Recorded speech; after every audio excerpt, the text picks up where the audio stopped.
Baiklah, bismillahirrahmanirrahim. Assalamualaikum warahmatullahi wabarakatuh. Kami dari kelompok 3 dengan materi model perhitungan return tak normal dengan anggota kelompok yang pertama ada Hilal Najmi, lalu yang kedua ada Akil Lesmana, dan yang ketiga ada Anggas Raden Arya, dan yang keempat ada Dia Bilan Firdaus, yaitu saya sendiri. Nah, lalu mungkin sekarang kita langsung saja ke materi yang pertama. Nah, materi yang pertama ini adalah return tak normal.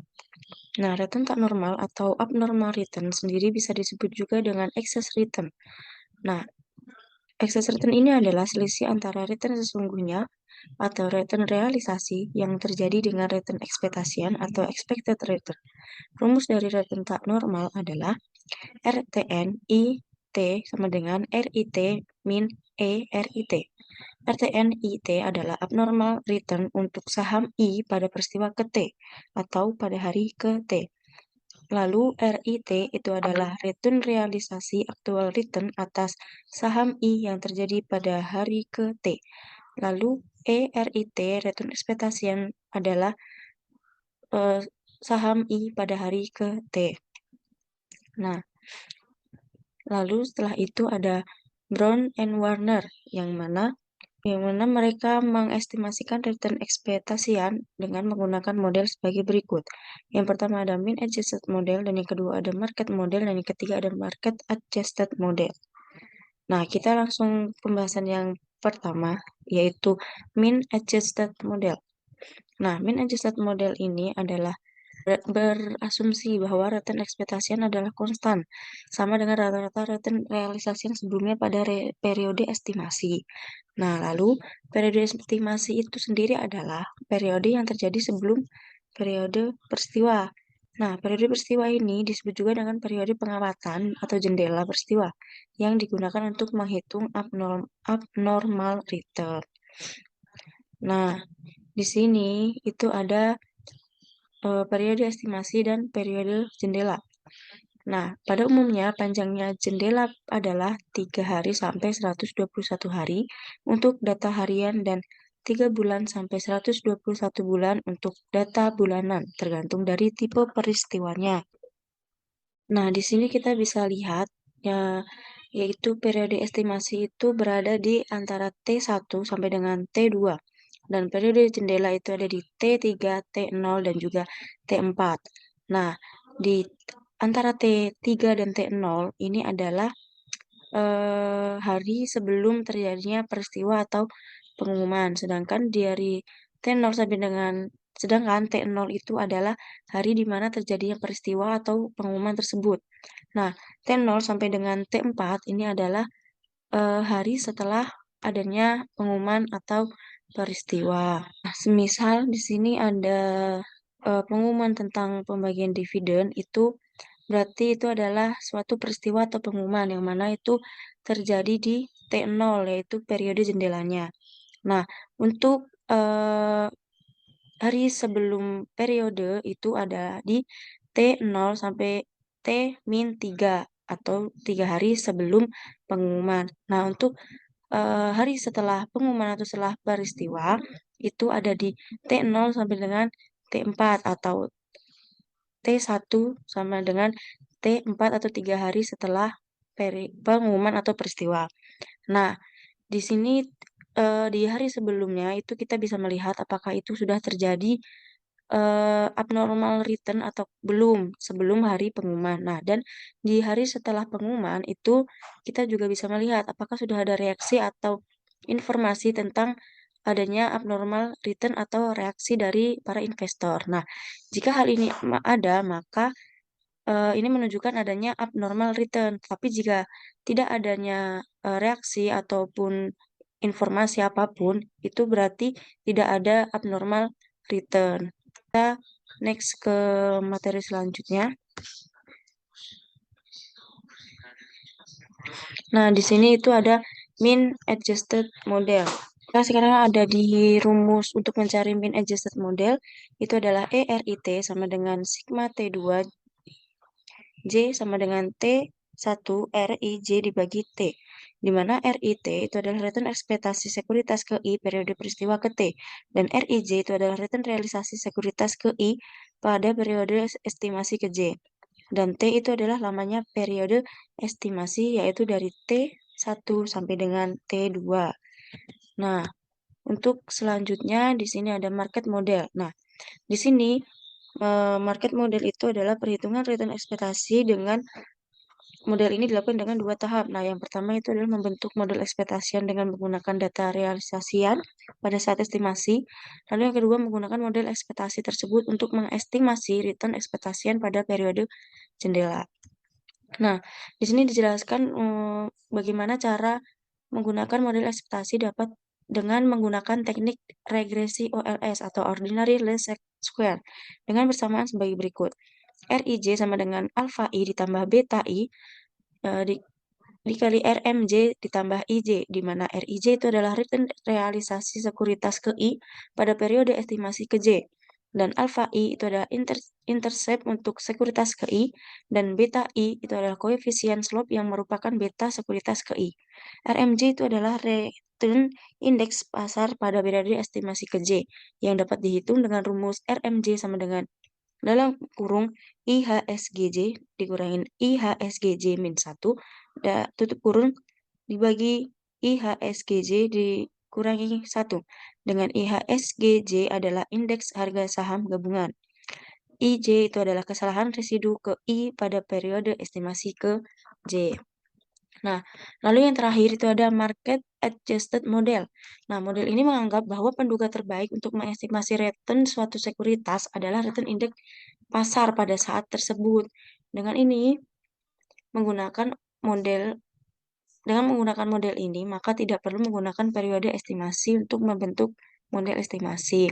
Karena return sekuritas yang diestimasi adalah sama dengan return indeks pasar. Jadi, ketika ada return indeks pasar, maka itulah return sekuritas yang akan diestimasi. Sebagai contoh nih, contohnya itu adalah dengan return indeks pasar adalah 18%. Oleh karena itu, return ekspektasian dari semua sekuritas pada hari yang sama itu juga 18%. Nah, return dari sekuritas yang sama pada hari pengumuman peristiwa itu adalah 35%. Nah, maka besarnya abnormal return itu adalah 17% yang didapat dari 35% dikurangin 18%, yaitu indeks pasar.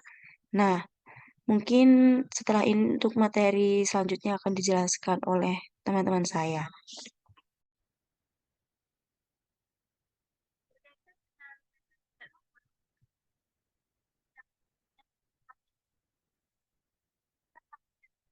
Ya, tetapi ya, tapi dengan cara agregat. Agregat itu apa? Agregat itu secara keseluruhan dengan rata-rata abnormalitasnya untuk sekuritas yang bisa kita sebut yaitu procession untuk tiap hari-hari dalam peristiwa. Untuk menghitung rata-ratanya, kita menggunakan perhitungan rata-rata aritmatika. Untuk hari ke T yaitu namanya AAR atau average abnormal return atau biasa juga disebut RRTN atau rata-rata return tidak normal di periode T. Nah, rumusnya adalah RRTN T sama dengan K sigma I sama dengan 1 RTN IT dibagi dengan K. Nah, di mana RRTN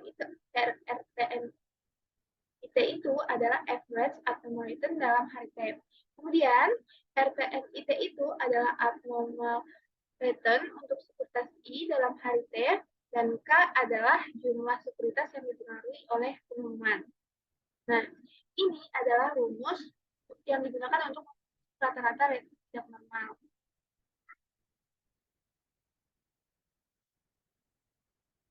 Nah, terus, jika kita lihat dari bagian ini atau grafik ini, kita bisa lihat dari periode peristiwanya. Di sini ada periode pengumuman, di mana di sini ada -3, -2, dan -1. Di sini merupakan periode sebelum pengumuman. Kemudian di sini ada 0, di mana di sini adalah peristiwa pengumuman tersebut. Kemudian T+1 sampai T+3 ini adalah ketika kita ingin melihat respon pasar itu bertahan sampai berapa hari. Nah, dari grafik ini kita bisa melihat bahwa untuk informasi ini di situ tidak menunjukkan adanya abnormal return yang tinggi di T3, T-3 maksudnya. Tetapi mulai bergerak naik sebelum T-0. Bahkan ketika dari min 1 sampai sebelum pengumuman peristiwa itu sudah ada reaksi dari pasar. Hal ini ditunjukkan bahwa adanya kebocoran informasi sebelum pengumuman peristiwa itu terjadi. Oleh karena itu, ada reaksi pasar terhadap pengumuman peristiwa tersebut. Dan ketika nanti kita bisa hitung dari abnormal return-nya atau rata-rata dari abnormal return-nya, maka kita bisa lihat berapa jumlah rata-rata abnormal return yang kemudian sudah mampu direaksi oleh pasar. Kemudian dari T0 sampai ke T3 nampaknya itu masih terus ada reaksi oleh pasar. Tetapi kita bisa lihat dari T0 sampai ke T1, karena tadi ada kebocoran informasi, oleh karena itu reaksinya juga sudah mulai menurun. Bahkan dari T1 sampai dengan T2 itu mengalami penurunan yang cukup signifikan. Dan kembali lagi ke posisi awal di T+3. Nah, di sini menandakan kalau misal kita ingin melihat dari bentuk efisiensi pasarnya, itu seperti apa, kita juga bisa lihat dari bagian ini. Bahwa ketika ada hal kebocoran informasi seperti ini, kita itu tidak bisa katakan bahwa bentuk efisiensi pasar kita itu adalah semi kuat, atau kemudian kita katakan adalah kuat. Karena dari kebocoran informasi yang ada ini menandakan bahwa adanya return tak normal, yang kemudian bisa dirasakan oleh beberapa investor di dalam pasar, yang dimana kemudian hal tersebut menimbulkan adanya abnormal return, dan ini tidak baik untuk kondisi pasar, terutama untuk kondisi pasar yang efisien.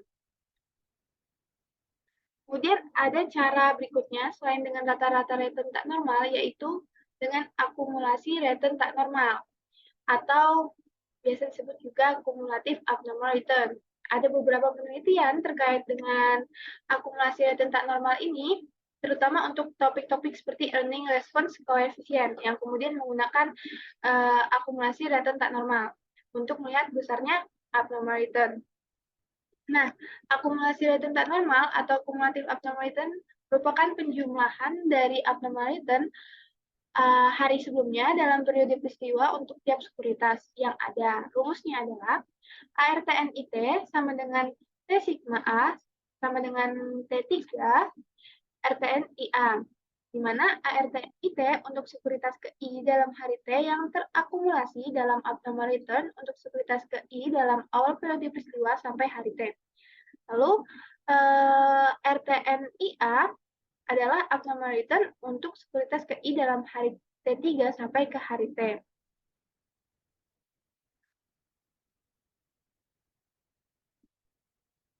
Nah, kemudian bisa juga kita hitung dengan akumulasi rata-rata return tak normal. Tadi sebelumnya cuma akumulasi rata-rata return tak normal. Nah, sekarang adalah rata-rata return tak normal.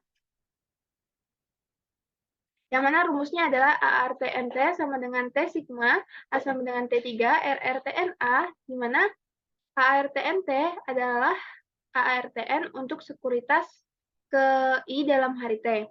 Lalu RRTNA adalah average abnormal return dalam hari T3 sampai hari T. Lanjut. Kemudian di sini kita bisa lihat dari grafiknya.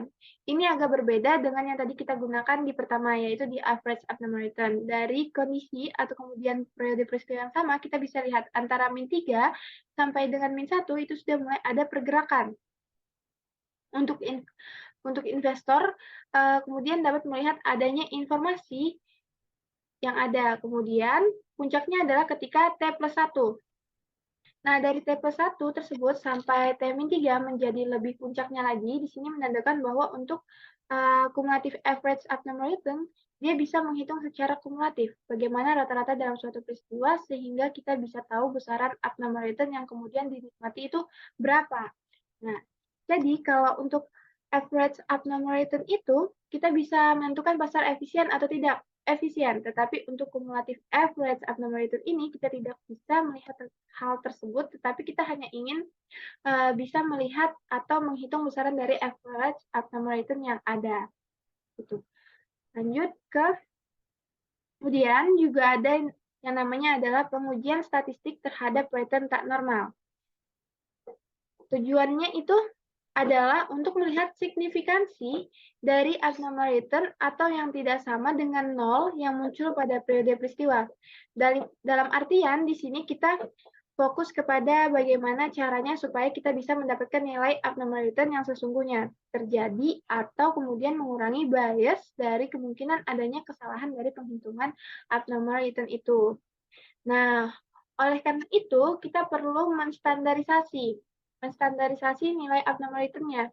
Jadi untuk setiap model-model yang ada tadi itu, kita bisa melakukan standarisasi abnormal return. Nah, di sini kita bisa menghitung standar error dari estimasinya, sehingga estimasi dengan model tersebut bisa menjadi lebih akurat. Maka di sini untuk rumusnya adalah T sama dengan beta dibagi standar error dari estimasi, di mana RTNS IT itu adalah return normal terstandarisasi, sama dengan RTN adalah return tak normal dibagi dengan KSEI, yaitu kesalahan standar estimasi ke I. Lanjut adalah penggunaan estimasi standar error. Nah, itu tuh ada ditentukan oleh tiga. Yang pertama adalah ditentukan berdasarkan standar deviasi dari return, selama beberapa estimasi dengan nilai default yang digunakan adalah nilai rata-rata. Kemudian yang kedua adalah ditentukan berdasarkan standar deviasi return selama berapa estimasi dengan nilai standar yang digunakan adalah prediksi nilai return. Jadi yang sebelumnya adalah nilai rata-rata, kemudian yang kedua adalah prediksi nilai return. Kemudian yang terakhir ditentukan berdasarkan standar deviasi return pada hari T, pada cross section selama periode peristiwa. Itu. Baik, sekian materi dari saya kembalikan ke moderator. Dah cuy. Lanjut masih nge-record. Baik, selanjutnya masuk ke pengujian statistik terhadap return tak normal. Pengujian statistik terhadap return tak normal mempunyai tujuan untuk melihat signifikansi return tak normal yang ada di periode peristiwa. Signifikansi yang dimaksud adalah bahwa abnormal return tersebut secara statistik signifikan tidak sama dengan nol. Dalam artian positif untuk kabar baik dan negatif untuk kabar buruk. Secara umum, pengujian T yang menguji hipotesis nol bahwa nilai suatu parameter sama dengan nol adalah sebagai berikut, yaitu T sama dengan beta dibagi standar error dari estimasi. Return tak normal standarisasi untuk sekuritas KI dapat ditulis sebagai berikut. RTN SIT sama dengan RTN IT dibagi KSEI. Dengan notasi RTN SIT yaitu return tak normal standarisasi sekuritas KI pada hari KT di periode peristiwa. Sedangkan RTN IT yaitu return tak normal sekuritas KI pada hari KT di periode peristiwa. Dan RKSEI yaitu kesalahan standar estimasi untuk sekuritas KI.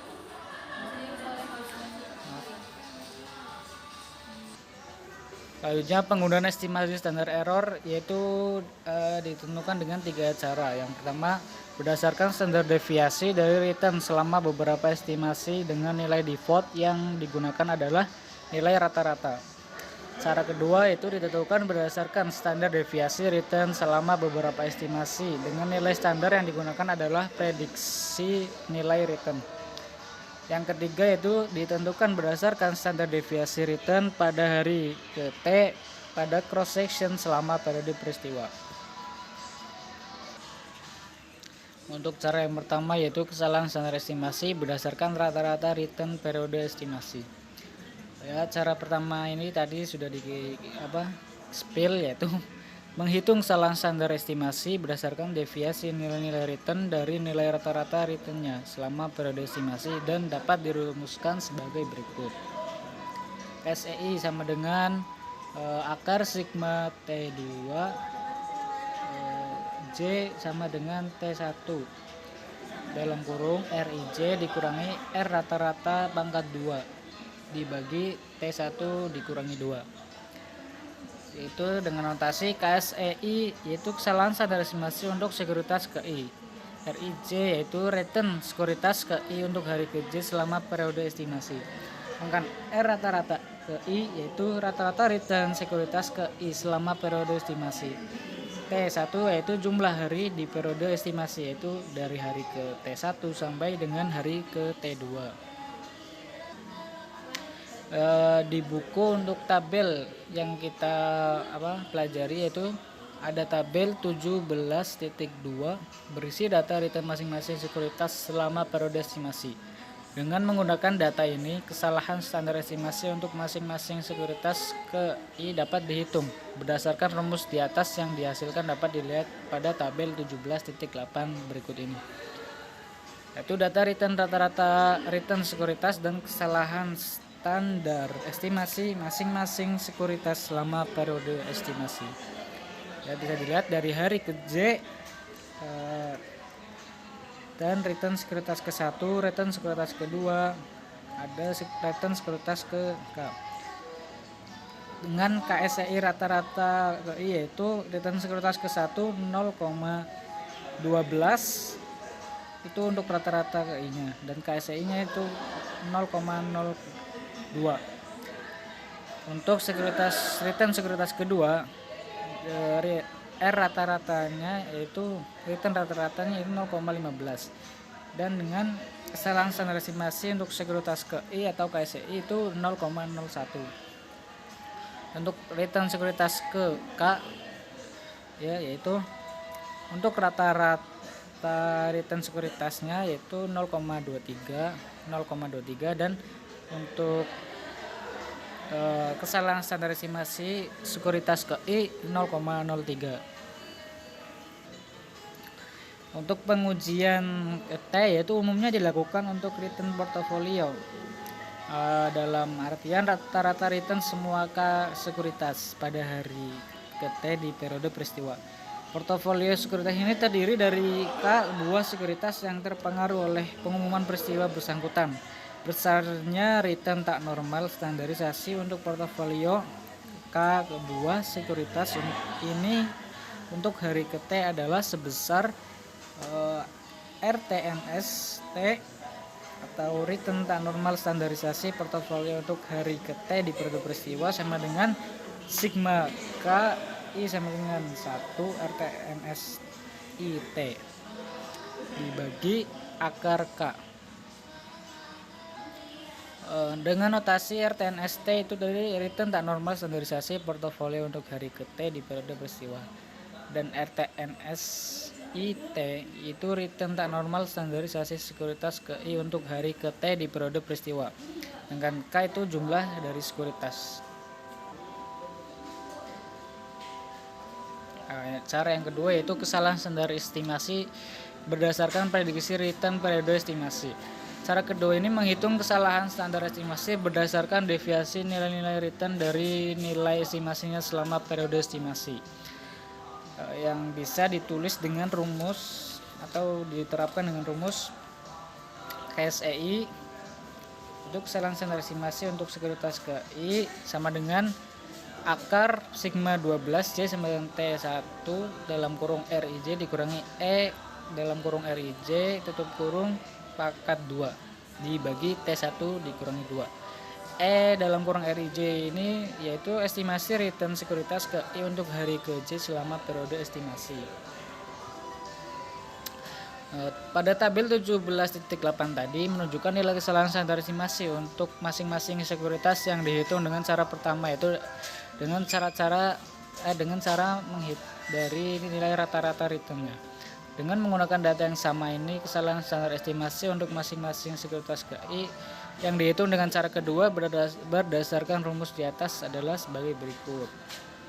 Ya, bisa dilihat untuk hari ke J sekuritas ke-1 sekuritas ke-2 yaitu menghasilkan sekuritas ke-1 itu KSEI-nya atau kesalahan standar estimasi untuk sekuritas ke I-nya 0,08 itu untuk sekuritas ke-1.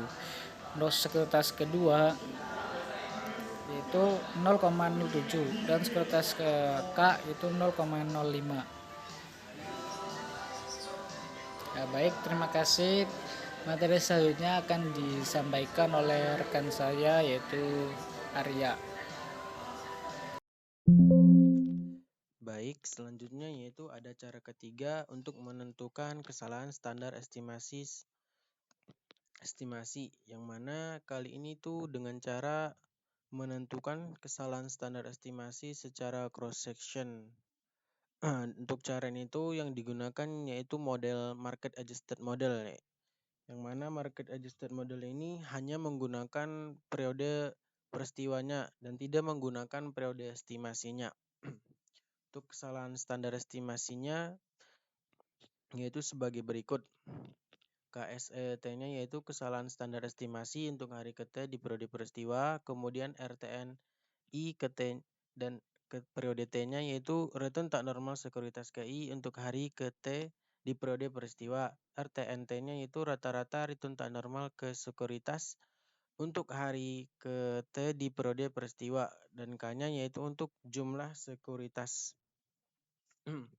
Contohnya sebagai berikut yaitu di mana return tak normal pada hari ketiga untuk sekuritas pertama adalah sebesar 0,11, untuk sekuritas kedua adalah sebesar 0,06, dan untuk sekuritas ke-K-nya adalah sebesar 0,10. Maka rata-rata return tak normal untuk hari ketiganya adalah sebesar 0,07.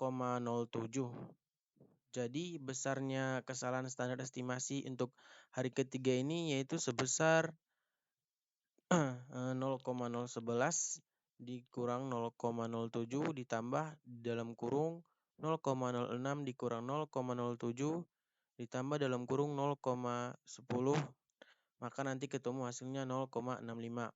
Nah, untuk menghitung besarnya berapa besar kesalahan standar estimasinya, maka itu yang tadi 0,07 dibagi dengan 0,65, ketemu hasilnya 0,108. Nah, untuk menghitung kesalahan standar estimasinya di hari-hari lain yaitu maka dapat menggunakan cara yang sama seperti dijelaskan di atas. Selanjutnya yaitu penjelasan return tak normal. Beberapa penelitian telah mencoba untuk menemukan faktor spesifik perusahaan yang dapat menjelaskan besarnya return tak normal dengan menggunakan teknik regresi. Nah, ini tuh apa? Ini tuh cara perusahaan menjelaskan berapa besarnya return tak normal yang dipengaruhi oleh faktor-faktor seperti karakteristik perusahaannya dan sebagainya.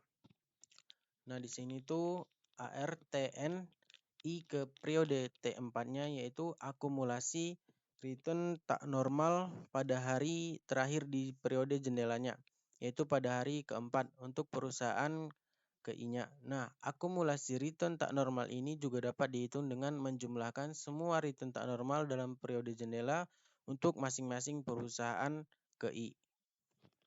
Selanjutnya yaitu dengan studi peristiwa tentang perubahan dalam pengumuman laba yang menemukan bahwa perubahan laba mengandung informasi dan ada return tak normal di sekitar tanggal pengumuman.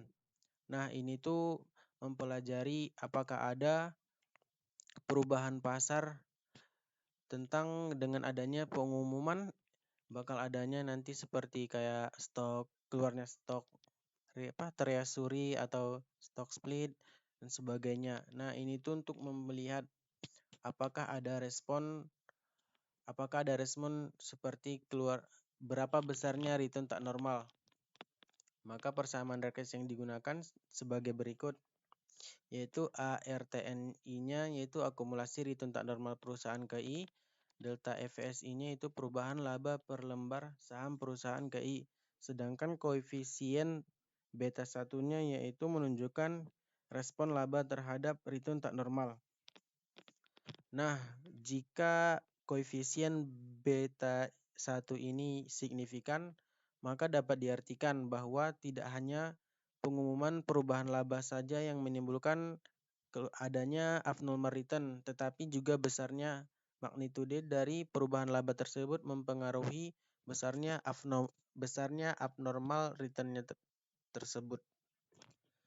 Kemudian yaitu untuk menjelaskan seberapa hebat respon pasar terhadap perubahan laba digunakan cara untuk melihat besarnya perubahan penghasilan mempengaruhi return tak normal.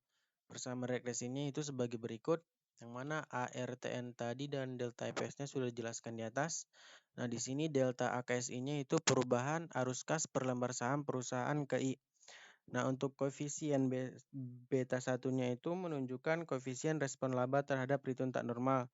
Sedangkan koefisien regresi beta 2-nya itu menunjukkan koefisien respon arus kas terhadap return tak normal. Nah, di sini tuh jika koefisien beta 1-nya ini lebih signifikan, berarti besarnya magnitude ini dari perubahan laba mempengaruhi besarnya abnormal return.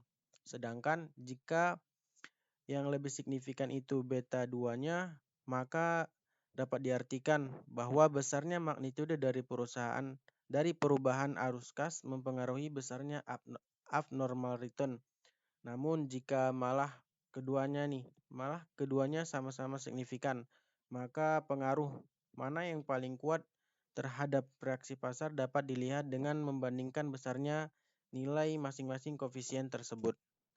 Selanjutnya yaitu ada beberapa penelitian lain yang menggunakan ukuran perusahaan, pertumbuhan perusahaan, dan risiko perusahaan untuk menjelaskan berapa besarnya return tak normal itu sendiri.